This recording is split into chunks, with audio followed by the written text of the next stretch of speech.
ازيكم يا حبايبي، عاملين ايه؟ وحشتونا قوي. النهارده هنعمل معاكم الجبنه الكريمي بمناسبه المدارس بقى. كل سنه وانتم طيبين، وربنا يا رب يقوي الطلبه كلهم ويوفقهم باذن الله. يلا بينا نسمي الله ونصلي على الرسول ونبتدي نعمل معاكم. وما تنسوش اللايك والشير وتفعلوا الجرس في قناتي. ده حياتي وده شغلي، بحبكم في الله. احنا بقى معانا ايه؟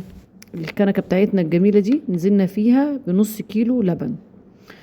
هنسيبه يغلي لحد ما يفور، لحد ما اللبن بتاعنا يفور بالظبط. يعني اول ما يدي درجة الغليان انا هوريها لكم خطوة خطوة كده بالراحة. انا برضو مسرعة الفيديو شوية عشان الفيديو كان طويل. اول ما اللبن بقى يغلي معانا هوريها لكم اهو. بصوا بالشكل ده كده يدي درجة الفوران دي. هنزل بنص كيلو من لبن الرايب، اي نوع لبن رايب. تمام، هننزل بنص كيلو. هنفضل بقى نقلبه، هنلاقي بقى ايه؟ اتقطع اللبن زي قطعه كده. هنفضل نقلب فيه لحد ما نجمعه زي الجبنه. وهننزل عليه بمعلقه خل كبيره. هنفضل بقى نقلب بالراحه كده ونستمر في التقليب. انا هوريكم خطوه بخطوه كده زي ما انتم شايفين كده. بصوا قطع معانا ازاي بالشكل ده كده. هنفضل بقى نقلب بالراحه. اول بقى ما حطينا معلقه الخل احنا اصلا طفينا النار.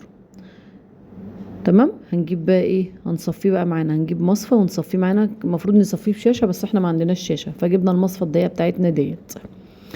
صفيناه بالشكل ده كده. هننزل الميه، مش هننزل الميه كلها، احنا عايزين فيه شويه ميه بسيطه.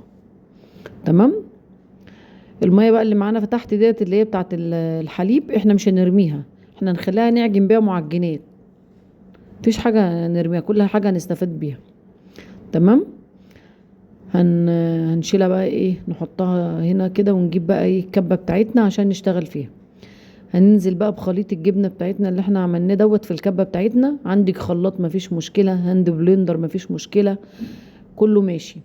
وهننزل عليه بمعلقه الزبده كبيره، معلقه زبده صفرا.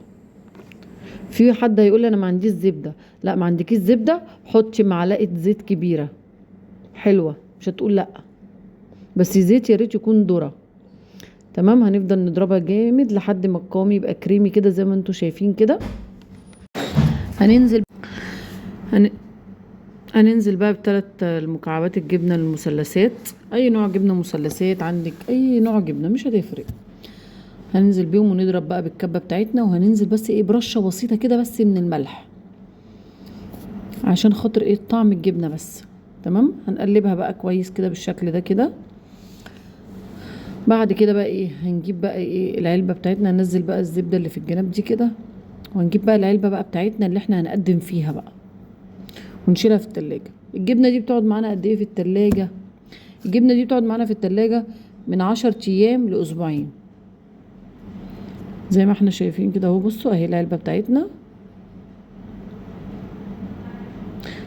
كله طبعا عارف علبه الجبنه الكريمي دلوقتي بقت بالشيء كام يعني. انا عايزه اقول لكم كلها كلفتني بالظبط 30 جنيه.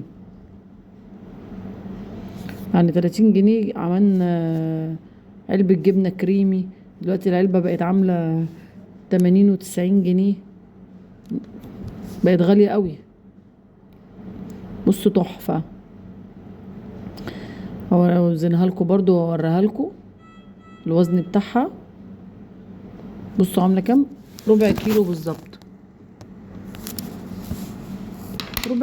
ربع كيلو شايفين؟ بعد ما وزناها بقى ما تنسوش بقى اللايك والشير وتفعلوا الجرس في قناتي. ده حياتي وده شغلي.